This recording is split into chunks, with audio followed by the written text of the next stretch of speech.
Assalamualaikum warahmatullahi wabarakatuh.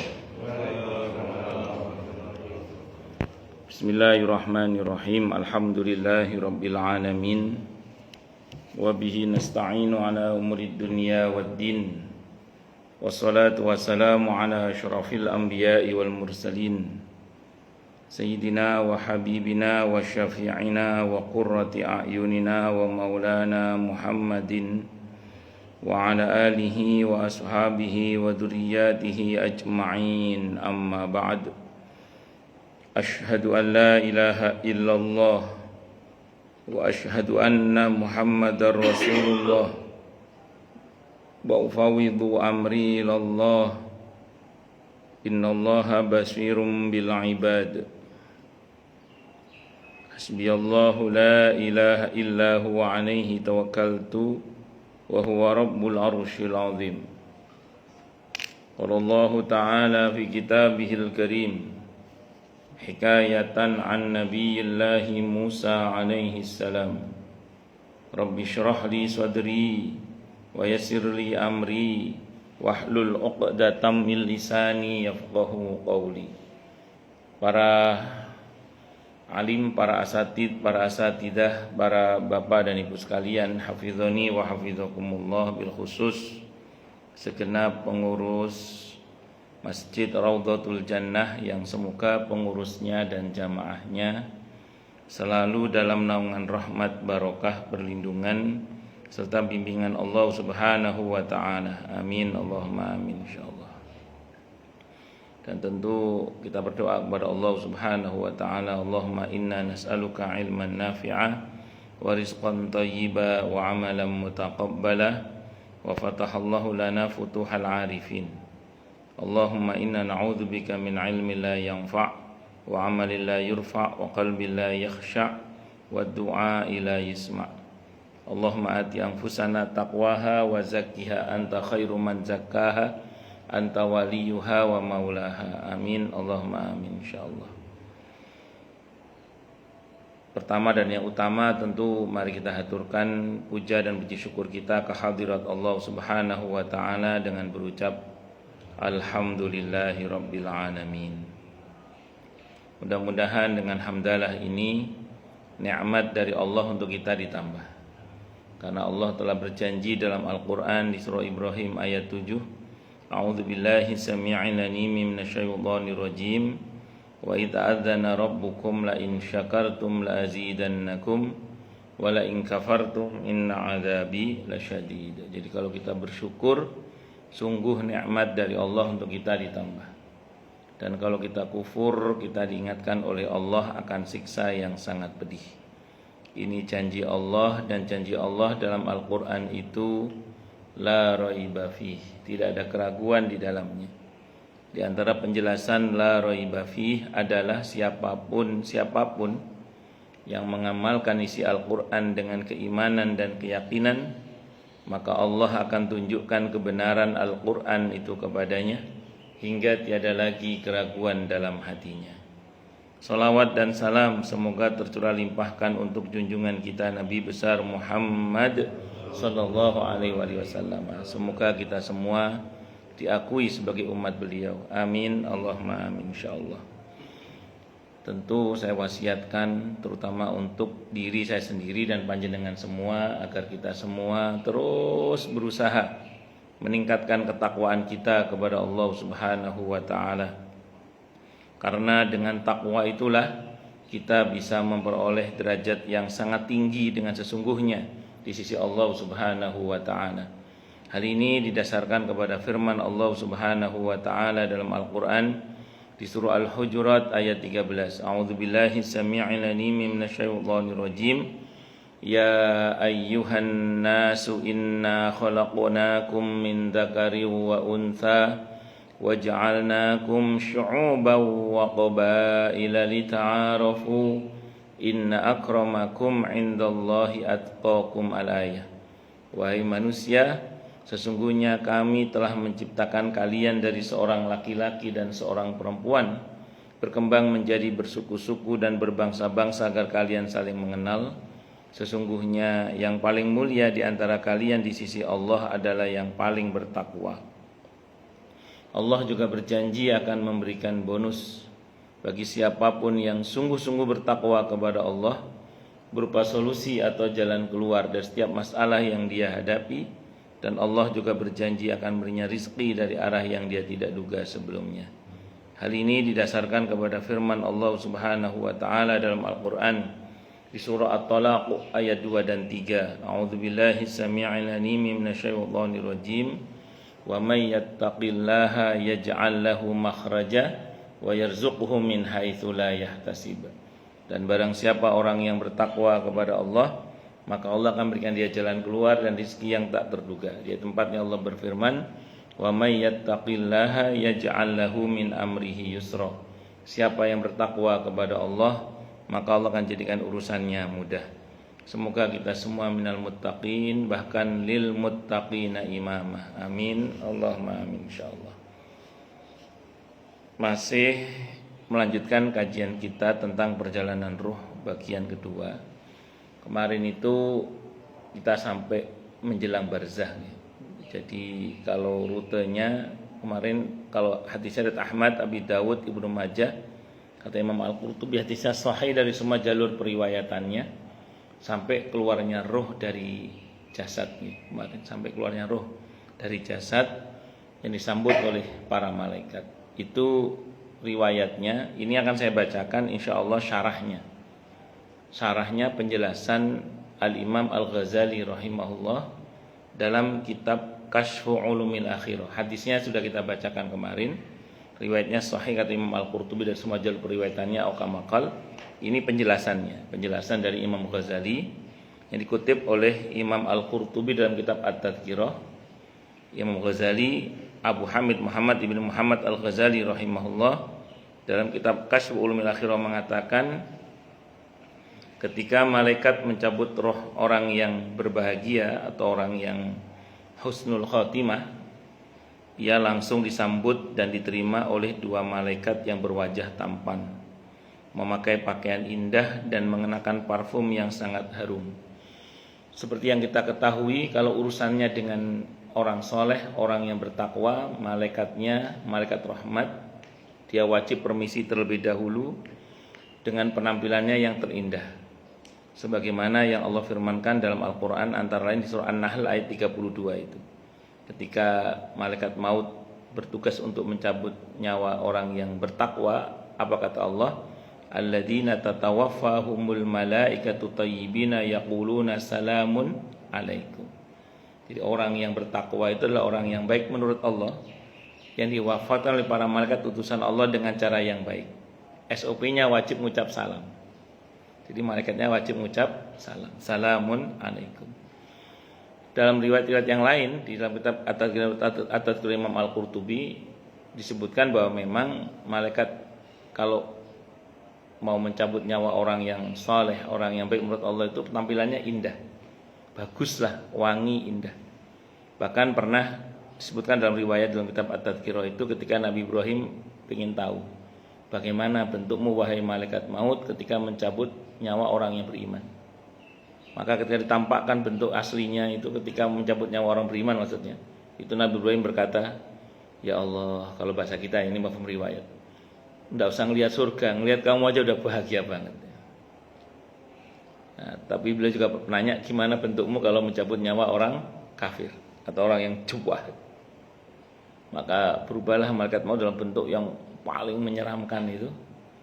Kata Nabi Ibrahim, tidak usah ngelihat neraka, ngelihat kamu aja orang sudah tersiksa, kata beliau. Karena bentuknya yang serem itu, yang bau busuk, gak enak kabeh wae sampane. Nah, itu bentuk malaikat kalau mencabut nyawa orang yang jubahat atau orang yang zalim atau orang yang kafir. Allah, semoga kita semua minal muttaqin ya, amin Allahumma amin insyaallah.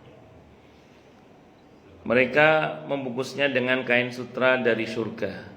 Hadisnya kemarin sudah kita sebutkan ya, memang akan dibawakan kain kafan sutra dari surga. Ini yang nampaknya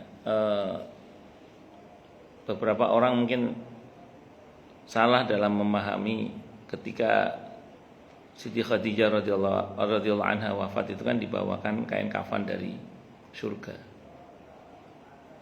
Itu kalau dalam pengertian ruhani memang ada hadisnya, dan itu sebenarnya tidak hanya untuk Siti Khadijah radhiyallahu anha, tapi untuk semua yang beriman, yang bertakwa itu dibawakan kain kafan dari surga. Cuma itu bil ghaib, bukan bil zahir, bil ghaib. Nah, sebagaimana Allah menyampaikan salam kepada Siti Khadijah radhiyallahu anha, itu ternyata dalam beberapa riwayat itu tidak hanya kepada Siti Khadijah, kepada setiap orang yang beriman, orang yang bertakwa itu Allah menyampaikan salam kepada orang yang akan meninggal itu. Sekarang bayangkan kalau yang titip salam itu assalam, pemilik keselamatan. Maka semoga kita mesti mendapatkan salam dari Allah ya. Salamun qaulam mir rabbir rahim. Salamun alaikum bima sabartum fa ni'ma uqbaddar. Hanya yang populer jawaban Siti Khadijah kan, karena memang tidak, Allah kan enggak mungkin dibalas salamnya waalaikumsalam kan. Jawabannya Allahumma antas salam wa minkas salam tabarakta ya dzal jalali wal ikram. Itu Allahu akbar. Atau kama qala. Mereka membungkusnya dengan kain sutra dari surga sebagai orang mulia, karena sewaktu di dunia ia termasuk orang yang soleh. Jadi kalau kita ingin mendapatkan sambutan seperti itu, kita harus masuk dalam kategori hamba-hamba Allah yang soleh. Soleh itu dari kata soluha, artinya bisa berlaku sepatutnya. Itu soluhana.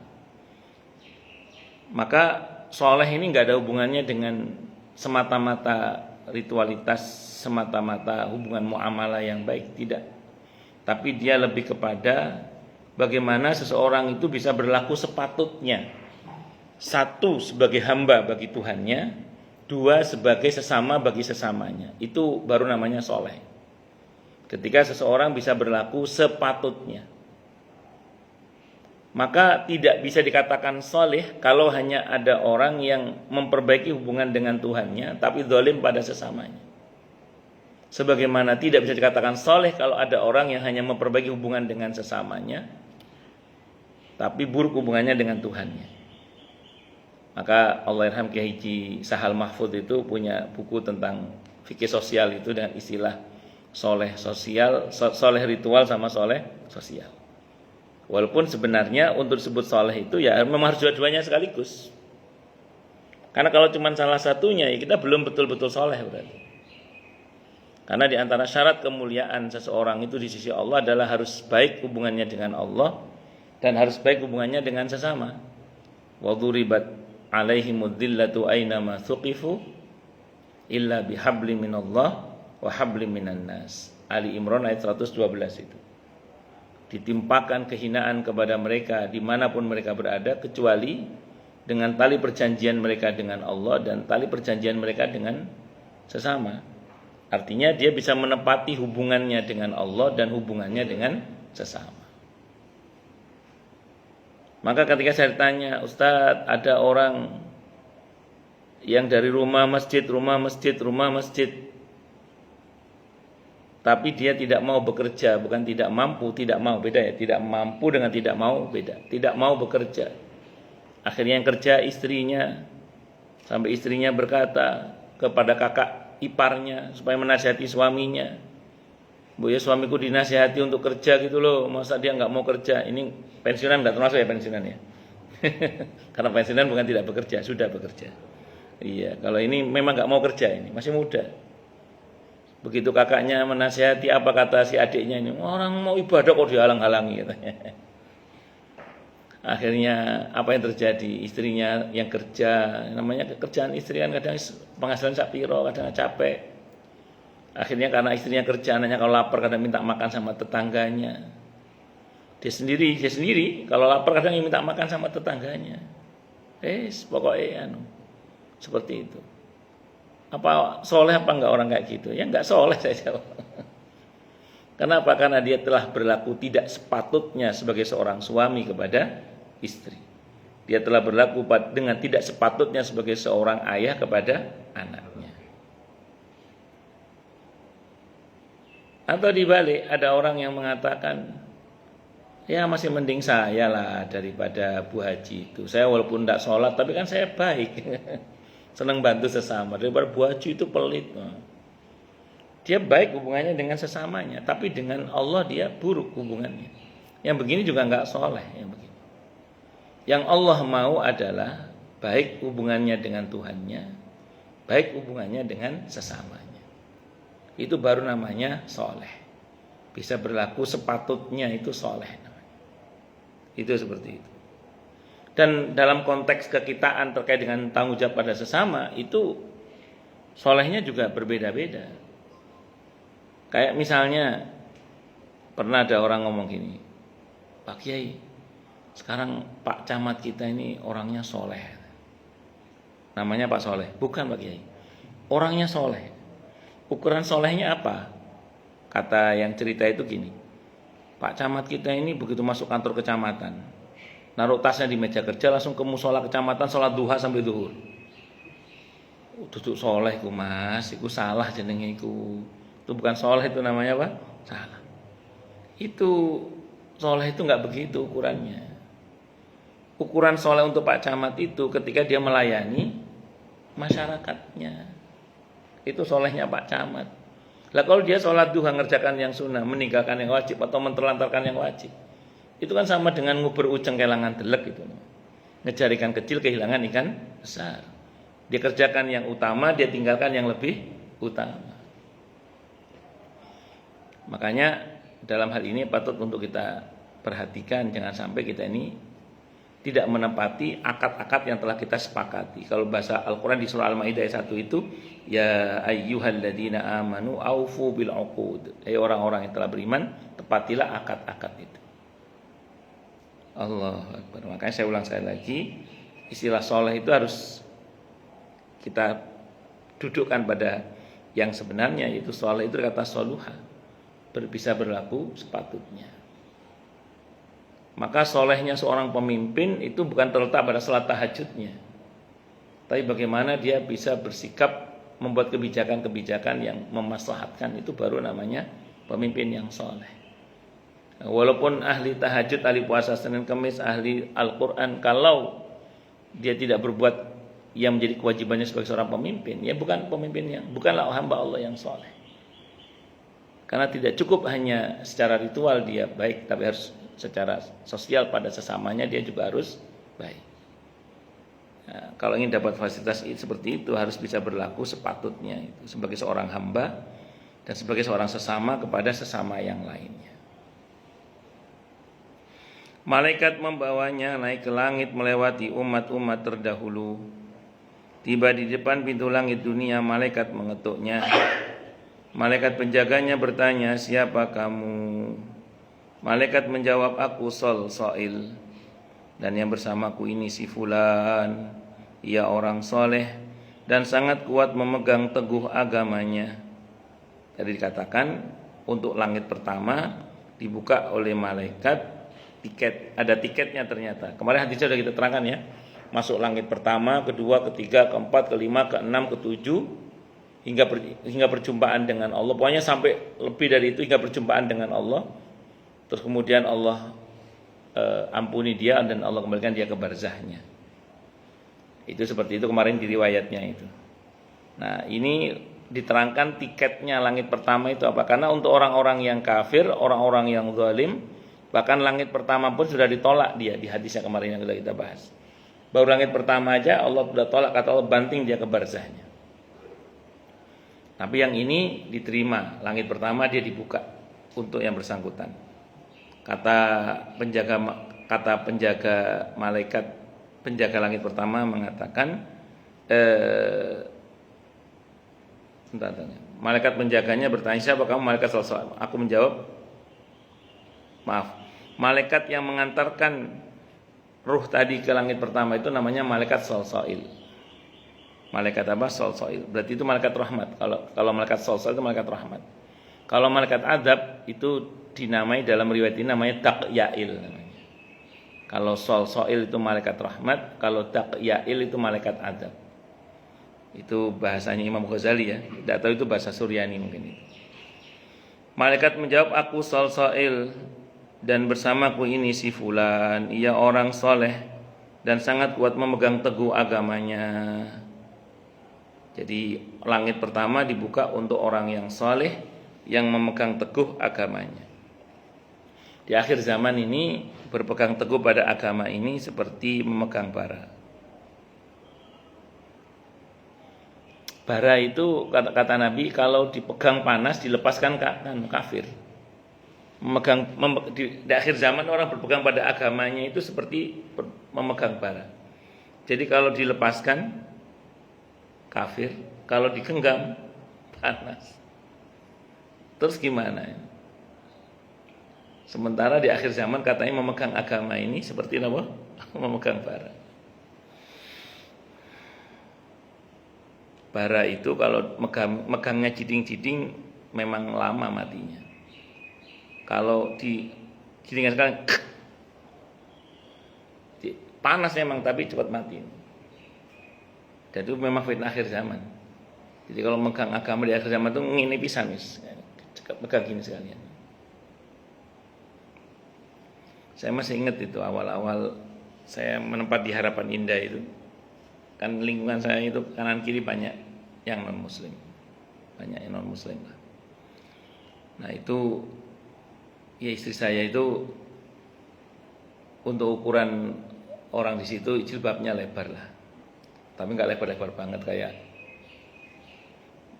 pokoknya enggak ya seperti yang bercadar enggak, pokoknya jilbab lebar untuk ukuran orang situ gitu. Iya, syari untuk ukuran orang situ. Tidak untuk ukuran orang Saudi bukan. Nah, terus kemudian satu saat itu kayak di anu itu apa namanya? Ini pakaiannya.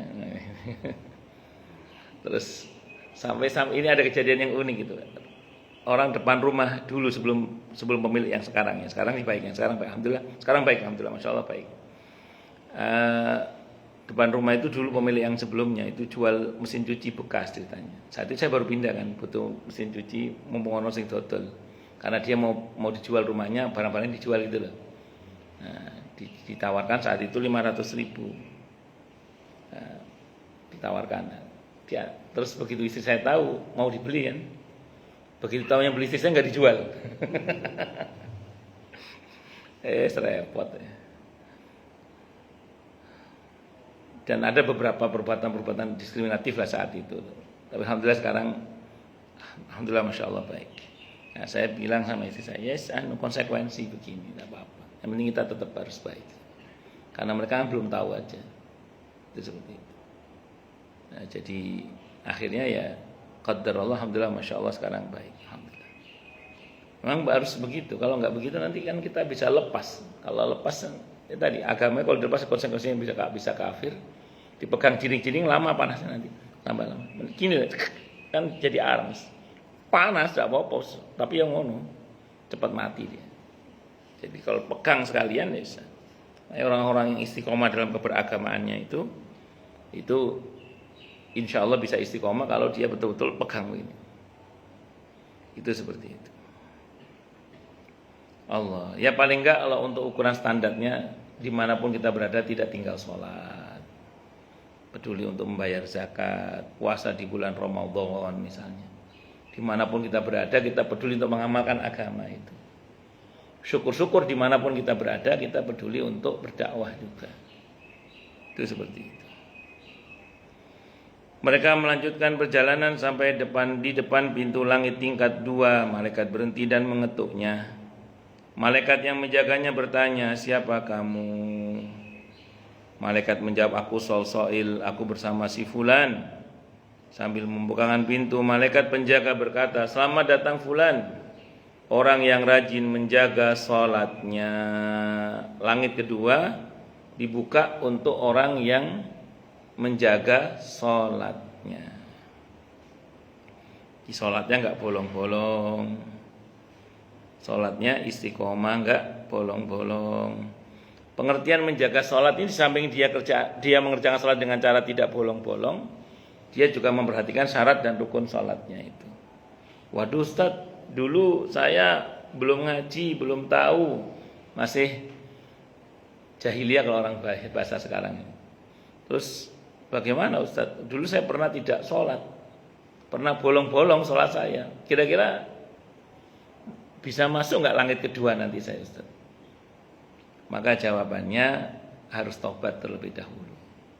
Yang lalu biarlah berlalu, ila maqad salaf. Yang penting sekarang taubat dulu aja. Yang kedua, pendapat jumhur mayoritas ulama, dan ini dianggap pendapat yang paling kuat, wajib qadha. Wajib qadha. Walaupun ada pendapat yang mengatakan tidak wajib qadha, tapi pendapat yang paling kuat itu wajib qadha. Cara mengqadhanya bagaimana? Cara mengqadhanya enggak harus langsung lunas selesai karena 10 tahun, kira-kira 10 tahun enggak sholat misal, atau bolong-bolong enggak sholat misalnya. Enggak harus kemudian cash langsung lunas. Tapi bisa di setiap kali waktu sholat masuk, dia mengerjakan sholatnya itu 2 kali untuk sholat itu, yang kedua atau yang pertama dia niati qadha. Jadi qadha itu boleh sebelum waktunya, tidak ada masalah. Nunggu sholat duhur dia mengqadha duhur boleh. Atau nanti setelah sholat duhur dia mengqadha duhur, boleh, tidak ada masalah. Karena qadha itu tidak pada waktunya kalau mengqadha. Kalau bahasanya Nabi, mengqadha itu kalau dia karena lupa saat ingat, kalau tidur saat bangun. Itu mengqadha. Walaupun saya ulang ulama beda pendapat, tapi yang wajib tobat itu. Harus tobat pokoknya. Ustadz, kalau misalnya sampai dengan meninggal belum kelar utangnya bagaimana? Insya Allah sudah masuk dalam kategori yang Nabi bilang dalam hadis Sahih Bukhari. Barang siapa yang punya hutang dan dia berusaha untuk membayarnya, maka akan Allah bantu untuk membayarnya. Kalau sampai meninggalnya enggak selesai, maka hutang tanggung dalam tanggungan Allah dan Rasulnya Muhammad sallallahu alaihi wasallam.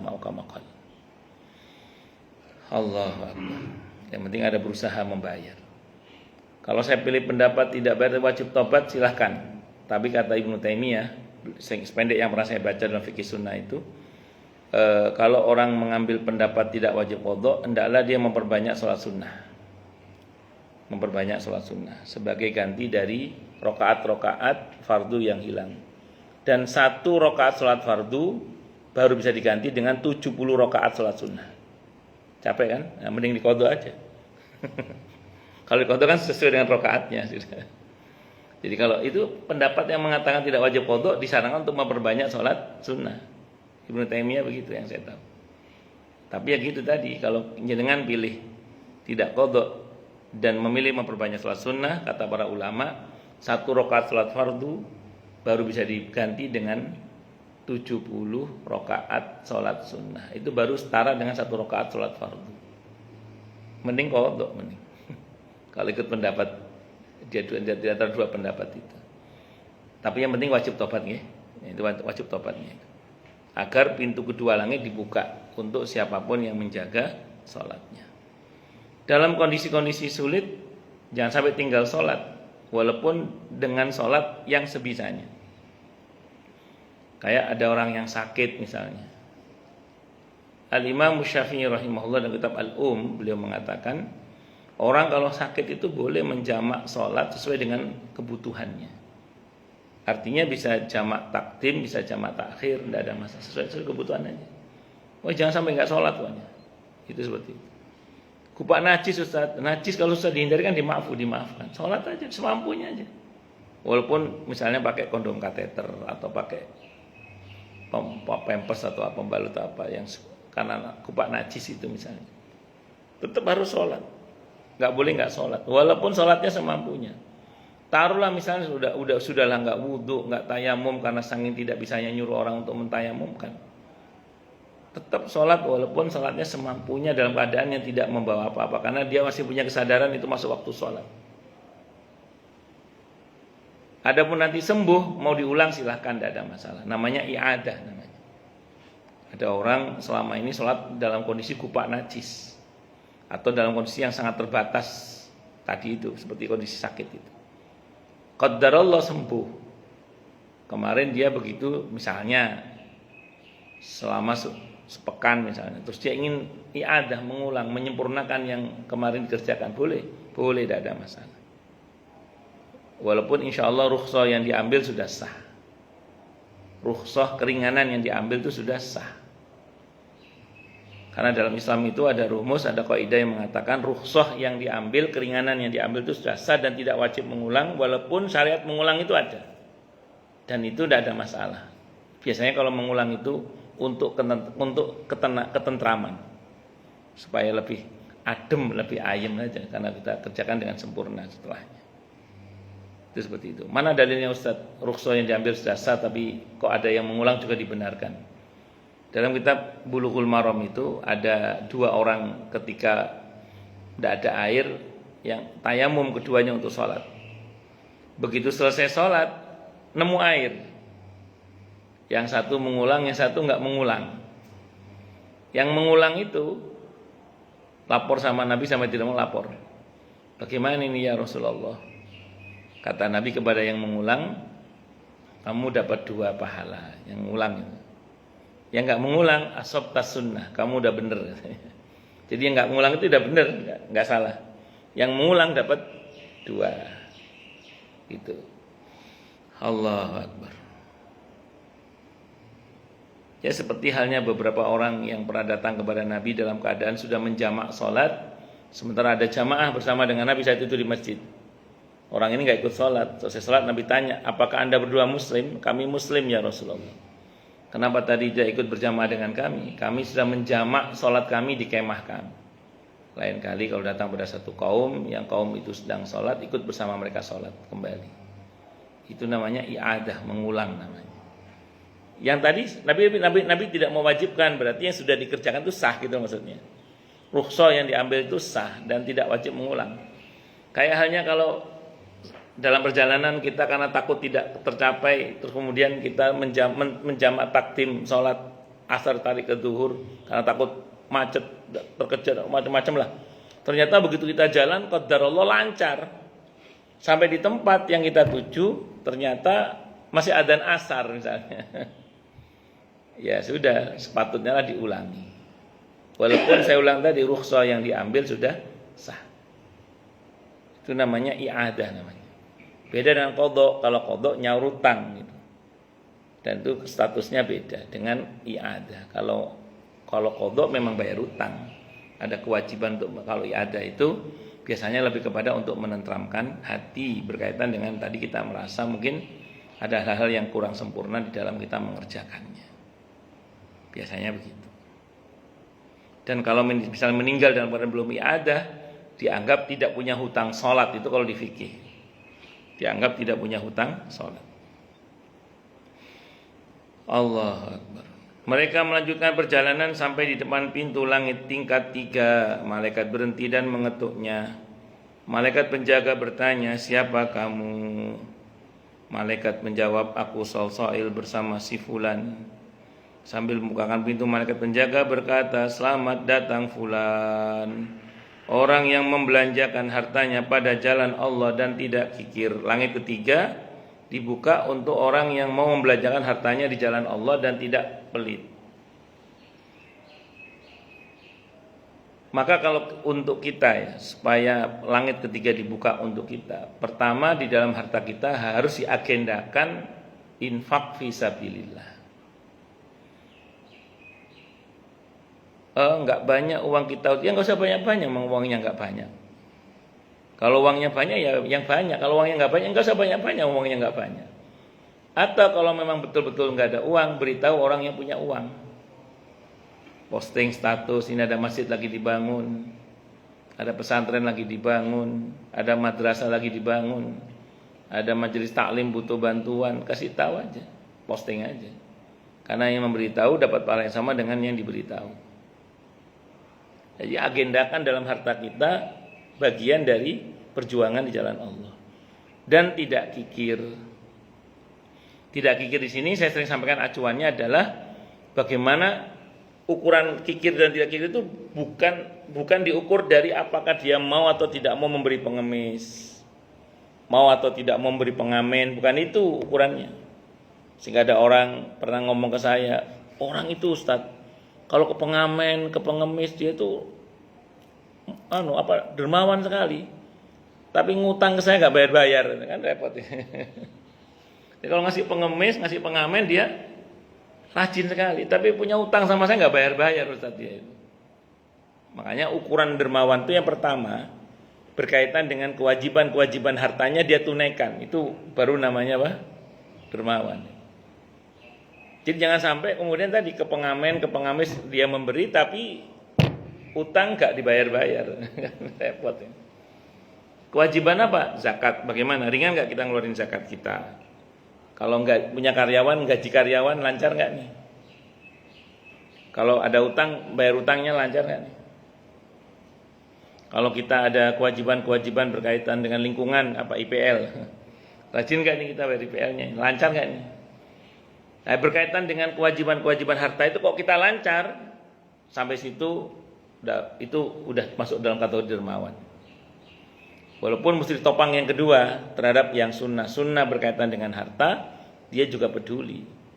Sedekah, infak, hadiah, hibah, itu dia harus peduli. Nah, sampai sini kemudian kita akan tahu bahwa ketika kita punya membeli sesuatu yang kita sukai itu tidak dilarang dalam Islam. Beli tas branded, beli mobil yang bagus, beli rumah yang bagus, boleh, tidak ada masalah. Tapi kalau untuk semua itu ada, maka usahakan untuk musola juga ada, untuk majelis taklim juga ada, untuk anak-anak yatim juga ada, untuk fuqara masakin ada. Itu namanya mengagendakan fisabilillah. Jadi dalam Islam bukan dilarang kita punya sesuatu yang kita inginkan selama itu halal.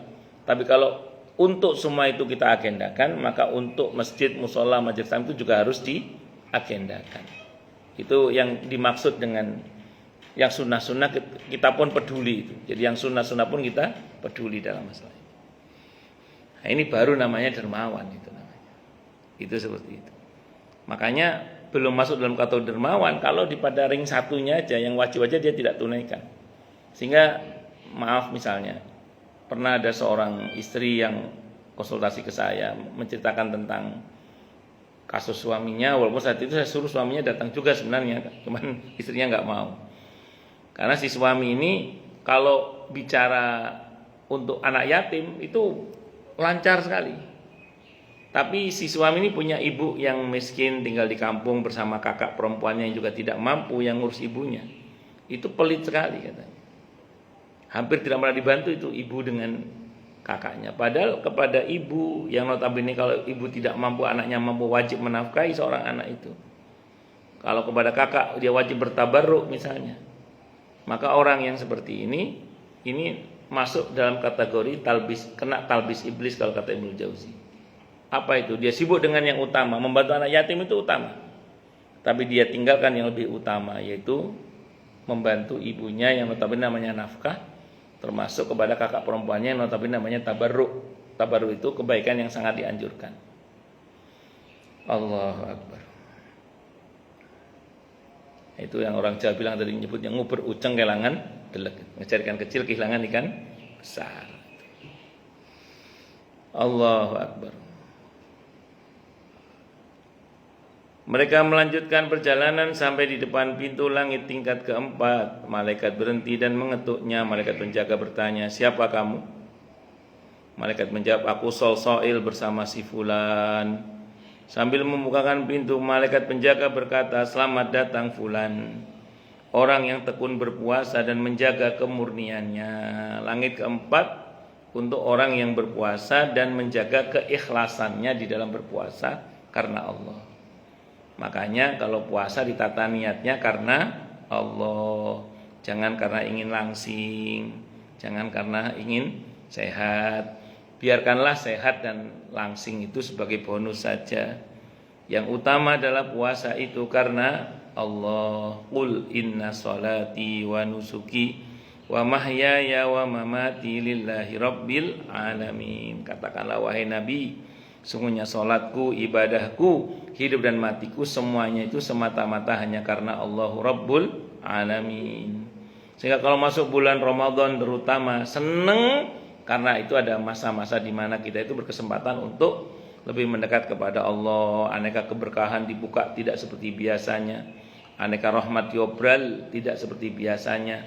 Aneka ampunan dan pemaafan Allah obral luar biasa di bulan Ramadan. Senangnya karena itu. Jadi bukan semata-mata senang bulan Ramadan masuk, senang karena pesanan nastar banyak misalnya. Pesanan baju banyak misalnya. Atau dapat THR. Bahwa secara duniawi kita senang nggak ada masalah, tapi jangan itu motivasi utamanya, tetap harus karena Allah. Ya sunatullahnya nyata kita senang kan kalau secara materi kita juga dapat, tapi maksud saya bukan itu motivasi utamanya kita senang dengan kedatangan bulan Ramadan.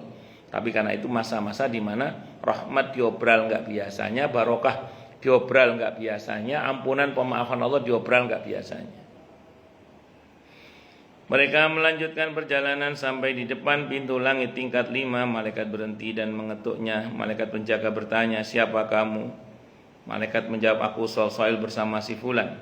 Sambil membukakan pintu, malaikat penjaga berkata, selamat datang Fulan, orang yang menunaikan ibadah haji dengan ikhlas. Loh Ustadz, pintu kelima orang yang haji. Nah kalau kita belum haji bagaimana? Maka jawabannya, inilah kenapa di dalam madhab Syafi'i, sependek yang saya pahami, setiap masuk bulan haji, orang yang belum haji wajib niat haji. Syawal, Dzulqa'dah, Dzulhijjah. Siapapun di antara panjenengan atau siapapun di antara yang belum haji lah, begitu masuk bulan haji wajib niat haji.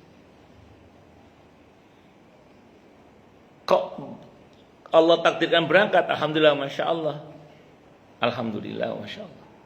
Tapi kalau misalnya nggak jadi berangkat pun sudah dapat pahala haji sekali sempurna. Itu dalam mazhab Syafi'i.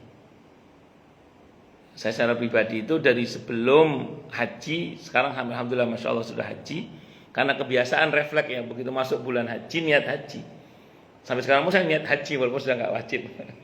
Niat, dan saya betul-betul niat. Artinya kalau betul-betul Allah panggil untuk berhaji ya bismillah, insya Allah berangkat, itu aja. Tapi nggak usah pakai yang ribut-ribut itu ya, yang baik-baik saja lah pokoknya. Itu seperti itu. Jadi singkat kata singkat cerita, bagi yang belum haji, kalau dalam mazhab Syafi'i setiap kali masuk bulan haji wajib niat haji. Inilah maha baiknya Allah. Walaupun orang yang tidak atau belum berhaji sudah bisa dapat pahala haji dengan niat haji. Tentu niat itu apa? Al-qasdu, kesengajaan kuat. Jangan cuman hanya ingin, tapi memang betul berniat. Al-qasdu, kesengajaan kuat. Maka karena dia kuat keinginannya, maka dia ada usaha.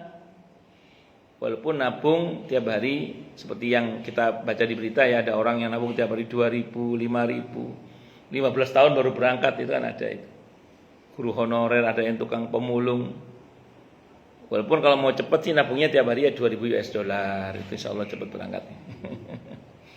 Insya Allah. Oh lanjut. Jadi harus niat nih. Bagi yang belum haji harus niat haji. Niat aja udah. Insya Allah mudahkan. Adapun yang sudah, alhamdulillah, masya Allah. Niat tiap bulan haji bagus, tidak ada masalah. Mereka melanjutkan perjalanan sampai di depan pintu tingkat 6. Malaikat berhenti dan maaf. Biasanya gini, ada jamaah yang nanya gini ke saya, Ustadz, sekarang kan kalau mau ini ada niat haji, ada bacaan khusus nggak? Niat itu kesengajaan kuat dalam hati aja, Bu. Begitu masuk bulan haji, kita gerakkan hati kita, ya Allah, saya berniat untuk ingin berhaji pada pada tahun ini. Gitu. Niat haji untuk tahun ini. Tidak usah pakai labbaik Allahumma hajjan, tidak usah. Itu harus ambil mikot dulu kalau itu nanti. Ini enggak, ini dalam hati, gerak hati aja. Ya Allah, hamba niatkan ingin berhaji. Niat aja dalam hati ingin berhaji. Dan karena itu niat itu kesengajaan kuat. Buktikan dengan usaha nabung termasuk. Saya kalau naruh uang itu dulu sambil ngomong sama Allah gini, ya Allah, hamba tahu uang ini enggak cukup untuk bisa berangkat haji. Tapi akan menjadi cukup kalau engkau yang menghendakinya, ya Allah. Bu, ya apa cerita ini kan terserah Allah nanti. Ya, jadi yang penting kita ada usaha aja, ada usaha. Apakah harus buka ONH dalam konteks reguler? Ya silakan aja. Tapi dalam konteks yang lain, yang penting kita ada kesengajaan menabung untuk haji kita sendiri kan tidak ada masalah. Silakan aja. Yang penting ada kesungguhan itu. Mereka itu lemah baiknya Allah ya. Mereka melanjutkan perjalanan sampai depan pintu ke tingkat 6. Malaikat berhenti dan mengetuknya. Malaikat penjaga bertanya, "Siapa kamu?" Malaikat menjawab, "Aku Salsail bersama si fulan." Sambil membukakan pintu, malaikat penjaga berkata, "Selamat datang fulan, orang soleh yang budiman dan sangat berbakti kepada kedua orang tuanya."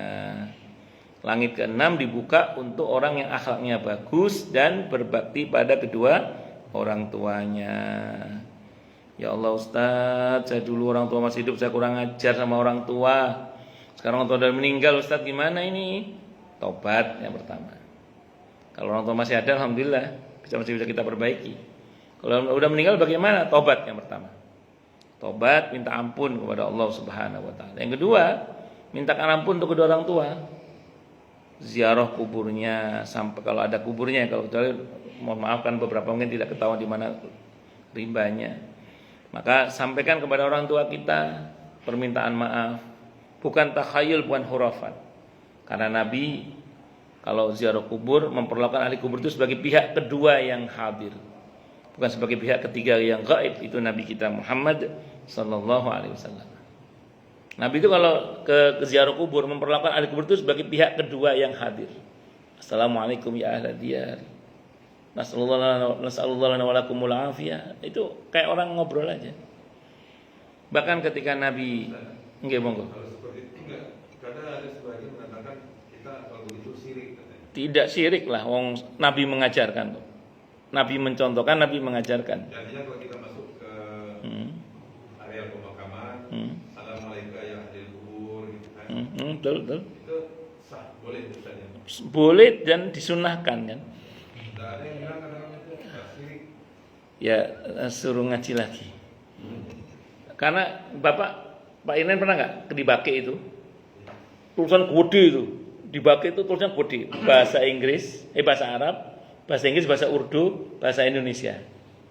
Gede tulisannya. Ada bahasa Arab, bahasa Inggris, terus bahasa Urdu, sama bahasa Indonesia. Siti Aisyah bertanya kepada Nabi, apa yang kami ucapkan kalau kami masuk ke kuburan ya Rasulullah? Ucapkan assalamualaikum ya ahla diyar. Kan ada hadisnya. Kode hadisnya itu Dibake itu. Kode, ditulis kode itu Dibake. Kalau masih ada tulisannya ya. Nah itu pakai bahasa Inggris, pakai bahasa Arab, bahasa Inggris, bahasa Urdu sama bahasa Indonesia. Indonesia itu luar biasa Indonesia. Iya, kenapa? Baki. Iya memang luas. Enggak, maksudnya ini loh, tulisan itu kode, tulisannya itu. Tulisannya kode itu. Sunnah, Pak. Bahkan Bapak kalau baca sirah, ketika Nabi berada di Fatu Mekah, saat Fatu Mekah, kan semua sahabat pulang ke rumahnya masing-masing, kecuali Nabi kita Muhammad SAW. Kata beliau, buatkan kemah di makam Khadijah, di Ma'lah. Maka Nabi dibuatkan kemah, dan Nabi berkemah di situ 19 hari loh. 19 hari berkemah di situ. Itu hampir tiap malam sahabat mendengar Nabi dan melihat, bahkan Nabi kayak bicara sama Siti Khadijah. Sadaqti ya Khadijah. Kamu benar wahai Khadijah. Itu bukan takhayul, bukan khurafat. Makanya Imam An-Nawawi rahimahullah kata Al-Adhkar An-Nawawiyah, orang kalau ziarah kubur harus seperti menjaga akhlak seperti kalau datang kepada orang yang masih hidup. Nah, jadi kayak orang ngobrol itu. Bahkan nanti kalau Bapak baca dalam riwayat Bukhari, hadis Bukhari, ketika Nabi ke Badar datang ke kuburannya Abu Jahal CS itu, Nabi bertanya, bagaimana kabar kalian sekarang? Apakah kalian mendapati apa yang Allah janjikan buat kalian? Adab maksudnya. Kata Sayyidina Umar, emang mereka dengar ya Rasulullah? Bahkan penglihatan dan pendengaran mereka lebih tajam daripada pendengaran dan penglihatan kalian. Hanya saja mereka tidak bisa menjawab pertanyaan kalian. Dan kita nggak mau dia jawab juga sih, kalau dia jawab nanti kan kita lah. Itu begitu. Jadi bukan takhayul, bukan khurafat. Itu sunnah Nabi kita Muhammad sallallahu alaihi wasallam. Itu begitu. Makanya kalau ada orang datang, saya pribadi kalau ziarah ke orang tua atau ke guru-guru saya, pertama salam umum. Kan masuk kuburan, assalamualaikum ya ahla diyar, ya muslimin nasallallahu alaihi wa lakumul afiyah, insyaallah bikum lahiquna fil jannati ma'a Rasulullah SAW. Terus saya masuk, begitu masuk ke kuburan ayah saya misalnya, assalamualaikum Pak, assalamualaikum Bu, assalamualaikum Yai, ke mbah saya. Pak D, assalamualaikum, satu-satu. Sunnah, tidak ada masalah. Dan bahkan kalau kita dulu ada, sekarang pas saya setelah 2012 kok kayak enggak ada. Dulu ada, kalau kita mau ziarah ke Raudhah dulu itu ada running text. Assalamualaikum ya Rasulullah. Assalamualaikum ya Abu Bakr. Assalamualaikum ya Amir bin Umar bin Khattab. Assalamualaikum. Itu ada salam pribadi itu. Iya dulu ada running text gitu dulu. Enggak tahu sekarang masih ada apa enggak. Pokoknya yang saya tahu setelah 2012 enggak ada itu. Dulu ada itu. Kenapa? Enggak ada. Di dalam ada. Enggak, dulu 2012 ada itu. 2012. Setelah itu saya enggak ngelihat lagi setelah itu. 2012 saya pernah ngelihat itu. Assalam gede. Tulisan running text. Assalamualaikum ya Abu Bakrin. Assalamualaikum ya Amirul Mukminin ya Khalifah Rasulullah Abu Bakar Siddiq radhiyallahu anhu. Assalamualaikum ya itu. Ada begitu. Nah gitu Pak ceritanya. Nggih. Waktu kita lewat, cuman debatable juga ya. Iya. Sebahagian orang yang datang ke kuburan kayak di Lamongan tuh, Lamongan di Surabaya, di mana-mana yang datang ke apa? Ke kuburan itu.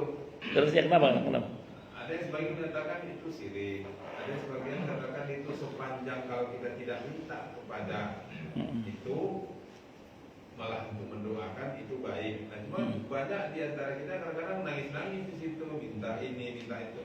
Terutama kayak di apa namanya dalam pulang di sana, Ampel. Nah, kayak di Ampel itu, kita kadang-kadang kan jadi di antara dua sisi gitu melihatnya. Ini orang mau begini, tapi sementara seperti ini. Kadang-kadang pakai dari Banten, dari Serang datang ke Ampel. Padahal untuk beli beras aja di rumah kadang-kadang dia susah gitu. Tapi kalau untuk ke sana dia datang. Jadi sampai di sana itu yang minta ayo beri aku rezeki. Namun Apakah penempatannya yang beli? Seperti apa? Bagus. Pertama gini ya, mesti kita coupling dulu. Ziarah kubur itu sunnah. Sunnah kapan saja. Ziarah kubur secara umum. Misalnya saya kalau lagi pengen ziarah ke Ampel, ziarah aja dah. Saya pengen lagi ziarah ke Sunan Derajat Lamongan, silakan aja. Saya pengen ziarah ke makam Sunan Gunung Jati Cirebon. Misalnya pengen, kan ziarah kubur itu sunnah kapan saja. Ziarah kubur itu sunnah kapan saja. Hadisnya Sahih Muslim ketika Nabi malam hari ziarah ke Baqi di malam nisfu Sya'ban. Ya kayak itu karena mau aja, karena beliau mau. Termasuk ketika Nabi pengen ziarah ke makam ibunya kan. Itu kan Allah tidak melarang untuk ziarahnya itu. Kapan saja mau. Kapan saja. Itu ziarah itu yang Betul. Jadi itu satu dulu ya. Ziarah kubur itu sunnah kapan saja. Yang kedua niatnya dijaga. Ziarah kubur itu. Niatnya untuk mengikuti sunnah Rasulullah Muhammad SAW, untuk mendoakan yang sudah meninggal, termasuk mengambil pelajaran dari yang sudah meninggal. Nah, itu prinsip itu. Dan yang ketiga, mintanya kepada Allah, bukan kepada penghuni kubur. Itu seperti itu. Nah, saya pasti Ampel itu Pak, pasti Ampel. Saya kan dulu ya kan saya lama di Surabaya dan saya termasuk senang ziarah di makam Ampel itu. Nah, saya pas ziarah itu saya dengar ada ustadz rombongan. Ibu-ibu ditata niatnya ya, kita mintanya sama Allah. Nah, itu kan ada yang begitu itu, ada Pak yang begitu itu. Dan insya Allah ya, kalau memang dibekali dengan ilmu seperti itu sampai situ sih aman, tidak ada masalah. Nah, saya mau tunjukkan gini. Ada sebuah riwayat, ini riwayat yang dipakai oleh sebagian kalangan kaum muslimin atau sebagian kita mungkin yang mengamalkannya berkaitan dengan senangnya ziarah kubur Pak. Hadis ini ada dalam kitab Fathul Bari Syarah Sahih Bukhari. Hadis ini ada di dalam kitab Al-Bidayah wa Nihayah Ibnu Katsir. Hadis ini statusnya jayyid. Jayyid itu apa? Jayyid itu di atas hasan, di bawah sahih hadisnya. Ini terjadi di masa Sayyidina Umar radhiyallahu an. Ada seorang sahabat namanya Bilal ibn Haris al-Muzani radhiyallahu an. Nama sahabatnya Bilal ibn Haris al-Muzani radhiyallahu an.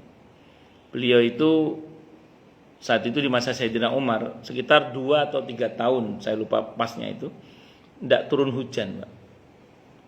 Akhirnya sahabat ini sowan ziarah ke makam Nabi kita Muhammad SAW.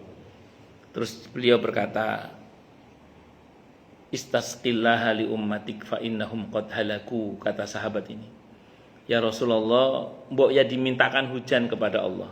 Lihat kalimatnya, mbok ya dimintakan hujan kepada Allah. Beliau tidak pernah minta kepada Rasulullah, tapi ya Rasulullah, istasqillaha li ummatik, mintakanlah hujan kepada Allah untuk umatmu. Fa innahum qad halaku, mereka sedang mengalami kesulitan. Terus sahabat ini pulang. Dalam perjalanan pulang, mimpi ketemu dengan Rasulullah Muhammad sallallahu alaihi wasallam. Makanya kenapa ada dalam Fathul Bari Syarah Sahih Bukhari, karena menjelaskan hadis Nabi tentang barang siapa yang melihat aku dalam mimpi, maka itu asli aku, karena setan tidak bisa menyerupai aku. Yang mimpi sahabat. Kalau sahabat kan pernah lihat fisik Rasulullah Muhammad SAW, berarti itu pasti asli Nabi. Kalau kita mesti dikonfirmasi ke kitab Syama'il Muhammadiyah, kita mesti baca kitab tentang ciri-ciri fisik Rasulullah Muhammad SAW kalau kita, atau bertanya ke ahlinya lah. Nah, maka terus kemudian sahabat ini mimpi ketemu Nabi. Apa kata Nabi dalam mimpi itu? Akri salami ila Umar. Sampaikan salamku kepada Umar. Suruh dia salat istisqa. Tidak sampai 3 hari akan turun hujan. Akhirnya sahabat itu terbangun. Dan itu kalau salah, pasti Nabi ngomong, tidak boleh begitu. Nabi itu orang yang paling kuat dalam mencegah kemungkaran. Dan enggak, Nabi sudah wafat. Dalam mimpinya itu, dalam mimpinya. Nah kan itu Nabi sudah wafat itu dalam mimpinya itu. Dan saya ulang tadi, kalau mimpi itu kita yang mimpi, oke lah, mungkin orang bertanya apakah itu Nabi atau bukan. Tapi ini yang mimpi sahabat. Sementara kan dalam hadis Sahih Bukhari dijamin setan tidak bisa menyerupai Nabi kan. Kalau siapa lihat marro'a fil manam, marro'ani fil manami faqad ra'ani. Siapa yang melihat aku dalam mimpi berarti dia telah melihat aku yang asli. Karena setan tidak bisa menyerupai aku. Jadi konteksnya mimpinya sahabat ini, Pak. Iya, saya ulang ya. Ini ada dalam Fathul Bari, Syarah Sahih Bukhari. Ada dalam kitab Al-Bidayah wa Nihayah Ibnu Katsir. Ibnu Katsir itu muridnya Ibnu Taimiyah. Ibnu Taimiyah itu banyak dirujuk oleh teman-teman. Ya itulah, saya nggak sebut namanya. Nah, singkat kata singkat cerita, beliau terbangun. Begitu terbangun, beliau sowan ke Sayyidina Umar, diceritakan cerita beliau itu.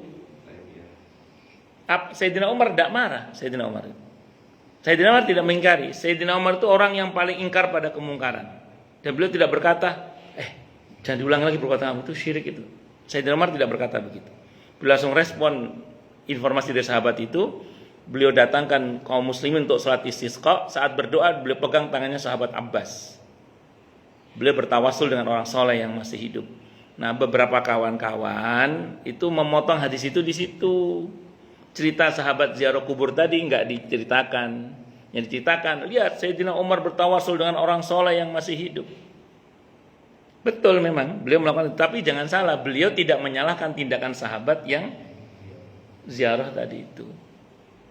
Karena ada orang yang bertanya begini, tunjukkan kepada saya satu saja bahwa satu di antara 10 sahabat Nabi yang jamin masuk surga itu melakukannya.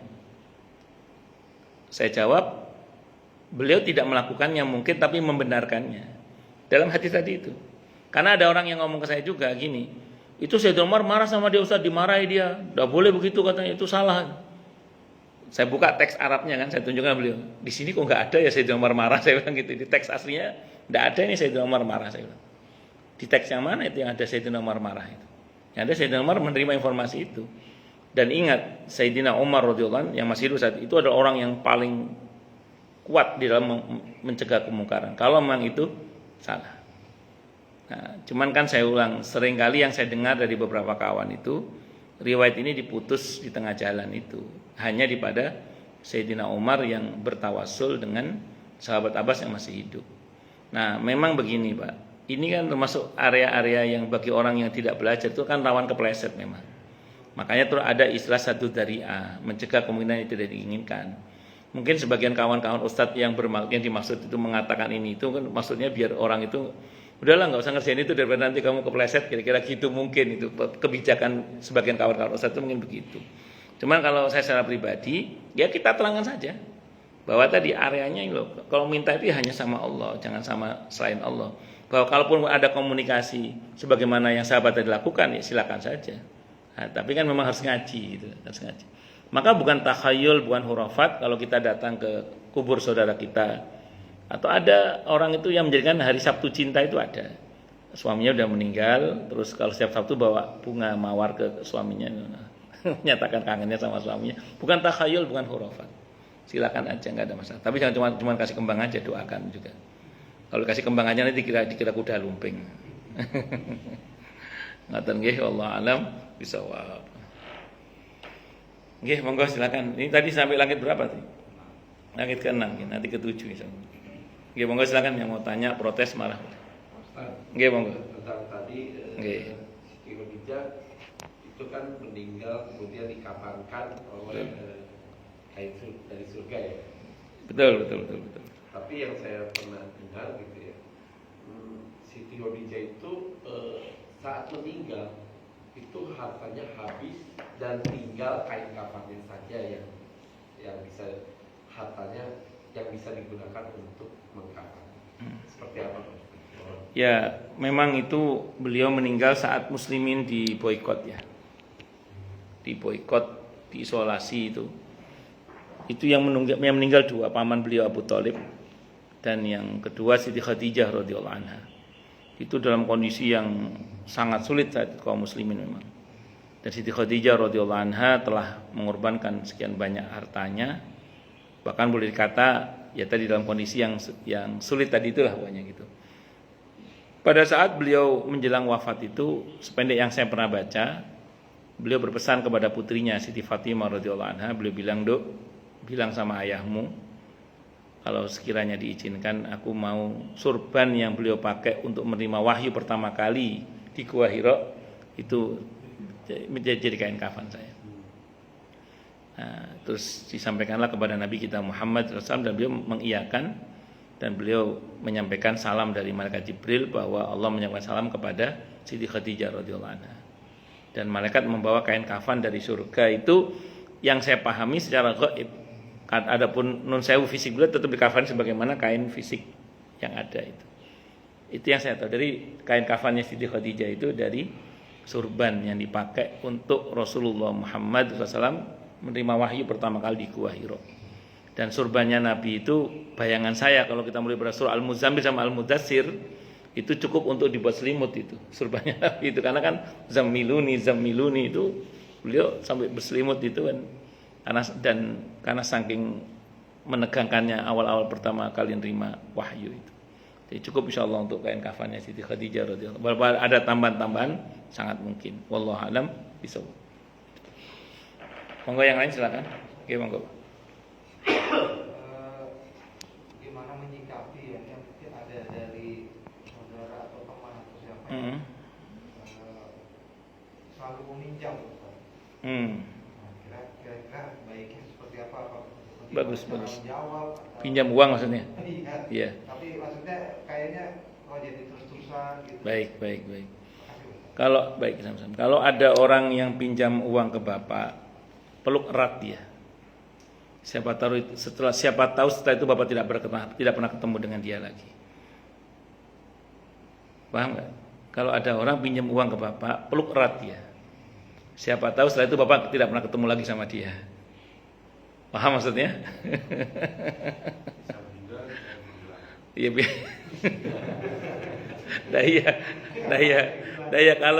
Kalau ada orang pinjam uang sama kita, peluk erat dia ya. Iya, siapa tahu nanti kita nggak pernah ketemu lagi sama dia. Iya. Baik. Saya mau terangkan secara fikihnya, Pak ya. Secara fikihnya, menghutangi itu perbuatan yang sangat mulia pada dasarnya. Tentu kalau kepada orang yang betul-betul membutuhkan. Bahkan pahalanya melebihi sedekah.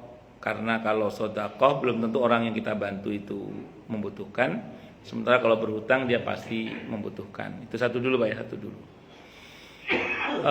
namun di dalam fikih tidak selalu ternyata menghutang itu berpahala Pak. Jangan salah, tidak selalu menghutang itu berpahala. Saya mau bahas pada dua sisi. Pertama yang menghutangi, yang kedua yang berhutang ya.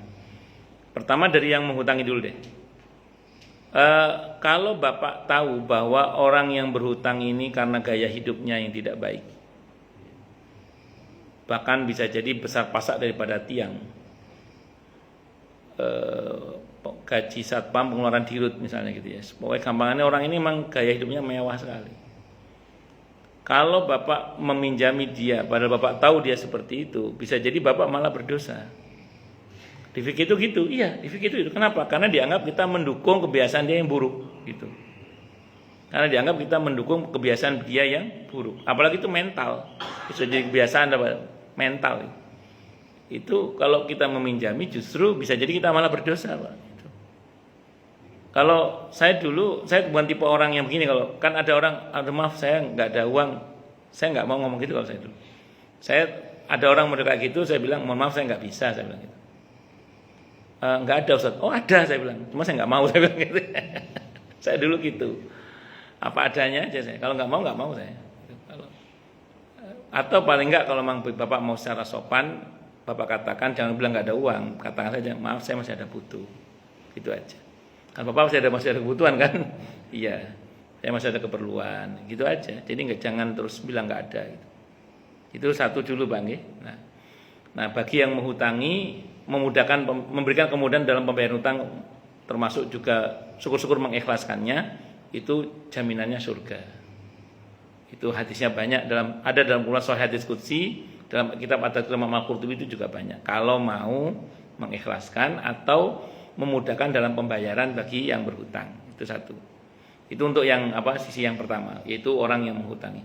Bagi yang berhutang dalam Islam, pertama harus punya kemampuan membayar. Di fikih gitu, orang yang tidak punya kemampuan membayar tidak boleh berhutang, bahkan haram kalau di fikih itu. Ada orang dia tidak punya kemampuan membayar, dan dia ngutang, haram itu tidak boleh. Dia harus punya kemampuan membayar. Terus kalau nggak punya kemampuan membayar, dia padahal butuh, ya jangan ngutang. Ngomong ngopo saya nggak punya uang, saya lagi butuh untuk ini. Ngomong apa adanya. Jangan ngutang kalau gitu. Itu dalam fikih itu gitu. Ini ngomong hukum memang agak kaku ya, hitam putih itu. Kalau ngomong nggak punya uang kan, kalau sekali pertanyaannya tadi itu kan orang ini udah berkeseringan ya Pak Ustaz. Berarti langganan gitu. Jadi mental tadi itu berarti maksudnya. Nah, kedua, dia harus punya niat bayar. Pertama dia harus punya kemampuan membayar, yang kedua harus punya niat bayar. Kalau nggak punya niat bayar bahaya. Itu yang kedua itu. Makanya kalau orang yang berhutang, pertama dia harus punya kemampuan membayar, yang kedua dia harus punya niat untuk membayar. Hadis Sahih Bukhari, barang siapa yang berhutang dan dia tidak berniat membayar, lanjutan hadis yang pertama tadi, maka Allah akan hancurkan dia. Allah akan binasakan dia. Nah, makanya orang-orang yang berhutang yang tidak punya niat membayar, sependek yang saya ketahui sih hidupnya belangsak, yang saya tahu hidupnya itu belangsak, cepat atau lambat belangsak itu. Itu yang saya tahu sih. Wallahu a'lam bishawab. Nah, makanya Bapak kembalikan, Bapak nilai aja orang ini termasuk yang patut untuk dipinjam atau tidak. Dan memang kita sebenarnya gini Pak, syahadat kita itu kan mengajar kita untuk berkata tidak Pak.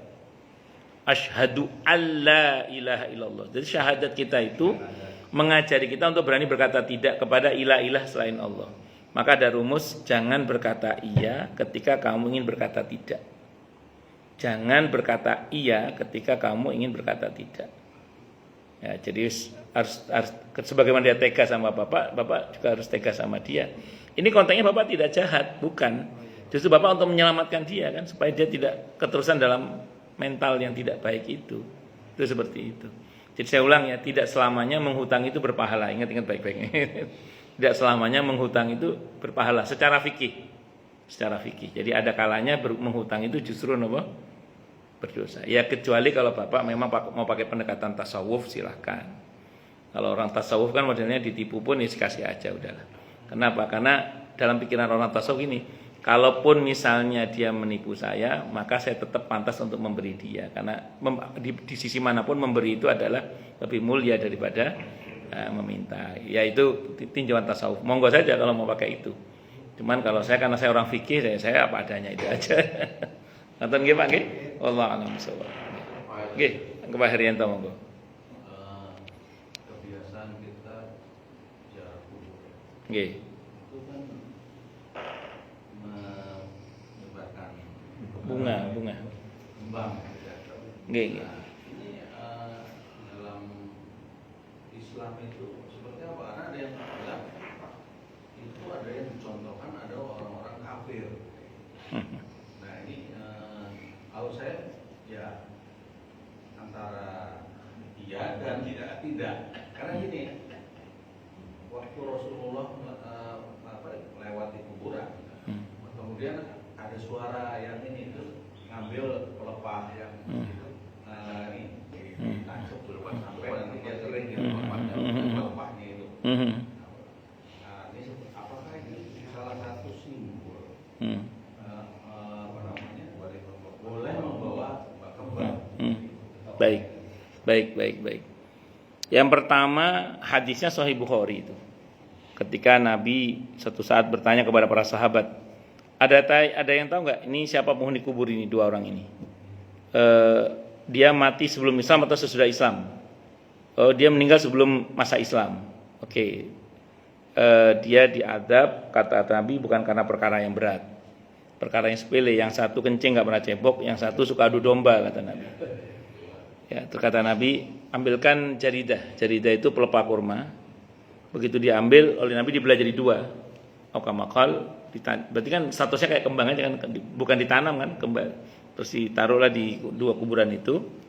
Beliau bersabda, selagi kedua pelepah kurma ini masih basah, azab keduanya diringankan oleh Allah Subhanahu wa taala. Karena tasbihnya pelepah kurma yang masih basah itu. Nah, ini hadis ini aukamakal dipahami oleh para ulama dengan dua pemahaman. Yang saya pahami yang pernah saya ngaji. Yang pertama memahami itu khusus hanya untuk Nabi Muhammad sallallahu alaihi wasallam. Itu mukjizat Nabi. Jadi tidak berlaku untuk kita. Jadi kalau kita nyebar kembang itu nggak bisa karena kita tidak punya mukjizat. Itu hanya mukjizat Nabi kita Muhammad SAW. Khusus itu. Pendapat yang pertama. Pendapat yang kedua Imam Al-Qurtubi dan yang serupa dengan beliau mengatakan enggak, itu bukan mukjizat. Itu berlaku umum. Mana dasarnya? Statement Nabi, selagi pelepah kurma ini masih basah. Jadi tidak dikaitkan dengan mukjizatnya, tapi dengan basahnya pelepah itu, maka akan meringankan beban atau siksa penghuni kubur itu. Karena pelepah atau pohon yang bertasbih itu, pohon yang masih basah itu bertasbih sampai dia kering. Itu seperti itu. Nah, nanti dalam beberapa riwayat, beberapa sahabat melakukan hal itu. Beberapa ulama melakukan hal itu, walaupun tadi kan ada dua pemahaman ya, oke lah, itu seperti itu. Nah, kalau ada yang mengatakan orang kafir melakukan itu juga, kan kembali pada niatnya kan. Saya nggak tahu kalau orang kafir niatnya apa. Kalau kita kan niatnya kan tasbihnya itu yang kita kejar. Walaupun kalau yang paling bagus Pak sebenarnya bukan naruh bunganya, tapi nanam bunganya, biar lama basahnya kan. Iya kan, biar lama basahnya. Tapi bukan kembang plastik. Harus kembang yang asli kembang. Karena saya pernah tahu Pak di kuburan DKI itu ada kembang plastik gimana, tapi untungnya ada rumput sih, ada rumput. Makanya gini, ini dalam kitab I'anatul Talibin. Dalam kitab I'anatul Talibin. Kalau ada kuburan di atasnya tumbuh rumput, itu tidak boleh dicabut sampai ke akar-akarnya. Itu zalim kita kepada ahli kubur. Karena itu hak dia untuk didoakan. Caranya bagaimana kalau untuk ada rumput di atas kuburan itu dirapikan aja. Jadi jangan dicabut sampai ke bonggol-bonggolnya itu. Dalam kitab I'anatul Talibin termasuk zalim kepada ahli kubur adalah mencabut rumput sampai ke bonggol-bonggolnya itu, yang ada di atas kuburannya itu. Jadi rumputnya di atas kuburan itu haknya ahli kubur itu. Dia biarkan tasbihnya terus berlangsung. Kalaupun misalnya mau dibersihkan, jangan dicabut, tapi dirapikan aja. Makanya kayak pemakaman DKI yang tertib itu kan rumputnya tetap ada tapi dirapikan aja. Itu haknya ahli kubur. Itu kalau dalam kitab I'anatul Talibin secara fikih itu zalim. Itu zalim. Ini bagi pendapat yang sepakat bahwa itu berkaitan dengan basahnya tumbuhan itu. Kalau soal sama dengan tidak sama dengan agama sebelah itu tergantung niatnya, Pak. Kan kalau kita kan ngejar tasbihnya, kalau mereka kan ngejar apanya kan kita tidak tahu. Itu seperti itu. Wallahu a'lam bishawab. Mana yang lebih banyak dipakai Pak Ustaz? Pendapat pertama atau pendapat Kedua, yang pertama itu justru tidak populer. Yang pertama kedua itu yang populer, justru yang masyhur. Imam Al-Qurtubi yang kitabnya kita kaji itu beliau termasuk yang sepakat dengan dipakai. Karena pembahasan tadi itu ada yang melihat itu sebagian dari mukjizatnya Nabi dan itu khusus hanya untuk Nabi Muhammad SAW. Tapi ada juga yang mengatakan tidak, karena Nabi yang menyabdakan selagi ini masih basah. Jadi kaitan dengan basahnya itu tidak dengan mukjizatnya Nabi. Kalau umumnya di kita dengan mazhab Syafi'i pakai yang kedua apa yang satu? Kenapa? Pakai Pendapat yang pertama atau yang kedua? Kalau sependek yang saya pahami ya, yang kedua yang saya pahami, ya. Itu i'anatut talibin itu madzhab Syafi'i itu.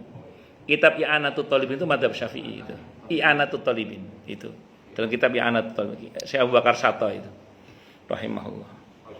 Monggo. Boleh. Jadi misalnya satu keluarga, terus ibunya bilang ini harta kita, harta itu dibagi rata ya, anak laki-laki dan perempuan. Nah, ketika meninggal, apakah wasiat itu bisa digunakan sebagai pembayaran? Bagus. Saya pernah mendengar itu sebenarnya tidak berlaku ketika meninggal. Baik. Wasiat orang tua agar harta dibagi rata itu batal dengan hukum waris. Saya ulang, wasiat orang tua agar harta dibagi rata itu batal dengan hukum waris. Ini dimenangkan hukum waris dalam Islam. Kalau itu wasiat. Tapi beda kalau itu dieksekusi semasa masih hidup, namanya hibah atau hadiah. Kalau hibah atau hadiah secara hukum Islam memang harus rata, laki perempuan sama, tidak ada beda. Tidak boleh dilebihkan kalau dalam hibah atau hadiah, harus sama. Kalau eksekusinya semasa hidup itu dibenarkan. Hadisnya Sahih Bukhari ketika ada sahabat Nabi namanya Bashir hendak membagi hartanya ke Nu'man bin Bashir radhiyallahu anhu, dua sahabat ini. Terus kemudian kata ibunya, kan anakmu banyak, kenapa cuma satu yang kamu kasih? Ya saya maunya ngasih Nu'man aja. Enggak terima saya, kata ibunya. Saya akan laporkan Anda ke Rasulullah Muhammad SAW. Kata Bashir, Nu'man juga ngomong gitu, saya enggak mau juga terima hibah dari ayah, kecuali Rasulullah Muhammad sallallahu alaihi wasallam menjadi saksinya. Maka kemudian sowanlah kepada Nabi kita Muhammad sallallahu alaihi wasallam. Kemudian Nabi putuskan, anakmu cuma satu ini, banyak ya Rasulullah. Kamu kasih semua? Enggak. Kamu beritahu semua? Enggak juga. Kata Nabi, ittaqullah, bertakwalah kepada Allah, wa'dilu baina auladikum, dan berlaku adillah di antara anak-anakmu. Kalau kamu kasih satu, kasih semua, kata Nabi. Jadi itu hibah namanya. Jadi dan itu berlaku adil. Adil itu sama. Mau laki perempuan tidak ada beda. Harus sama. Itu di dalam hibah atau hadiah. Itu boleh kalau begitu. Hadisnya Sahih Bukhari dengan beberapa redaksi. Au kama qala. Gitu Bang ya. Jadi wasiat tidak berlaku. Di online lainnya ini Ustaz izin bertanya, apakah kalau ziarah kubur Rasul SAW menyebarkan bunga enggak? Selama ini kan kalau kita ziarah tabur bunga. Saya enggak tahu kalau sekarang ya. Kalau zaman-zaman dulu mungkin yang saya tahu pernah terjadi. Nah, sekarang kan kita ditutup kan, makam Rasulullah kan ditutup. Kita enggak tahu keadaan di dalamnya, kita enggak tahu. Di Mekah itu memang enggak ada bunga kan, kecuali di daerah mana Taif itu kan. Taif itu. Ya wallahu a'lam bishawab, ini saya kurang tahu. Apakah di makam Nabi karena Saudi termasuk yang berpendapat yang pertama tadi yang saya tahu. Saudi itu pemerintah Saudi ya, bukan, saya tidak mengatakan Arab, saya tidak mengatakan Arab, tapi mengatakan Saudi yang Saudi. Kalau Saudi termasuk yang berpaham yang pertama tadi. Kita berlapang dada aja. Jadi kalau ada yang nggak mau ya nggak apa-apa, kan memang itu ada pendapat itu. Cuman bagi yang mau ya silakan dengan dasar yang saya sampaikan tadi itu diantaranya. Wallahu a'lam bishawab. Cuma kalau saya sering menganjurkan tanam bunga aja. Jadi kalau bunga kan terus basah terus ya, bertasbih terus. Tanam bagian kepalanya atau di bagian mananya gitu. Bawa sesekali bawa bunga mawar ke situ tidak ada masalah. Silakan, atau bawa bunga apa itu tasbihnya. Ngoten nggih? Cukup dulu. Kita tutup dengan hamdalah. Alhamdulillahirabbil alamin. Semoga kajian kita bisa bermanfaat, mubarakah fi dini wa dunya wal akhirah, untuk kita, keluarga kita, dan seluruh umat Islam semuanya. Dan mudah-mudahan kita semua dijadikan oleh Allah sebagai orang-orang yang sukses dunia akhirat, selamat dunia akhirat, bahagia dunia akhirat, dan dipermudah urusan kita oleh Allah fi dini wa dunya wal akhirah. Semoga Allah limpahkan hidayah selalu untuk kita, semoga Allah tingkatkan selalu hidayah untuk kita, dan semoga Allah berikan hidayah untuk siapapun yang melihat kita. Subhanakallahumma bihamdika, asyhadu an la ilaha illa anta astaghfiruka wa atubu ilaik. Sallallahu alaihi Muhammad wa ala alihi wa sahbihi wasallam. Saya mohon maaf. Assalamualaikum warahmatullahi wabarakatuh.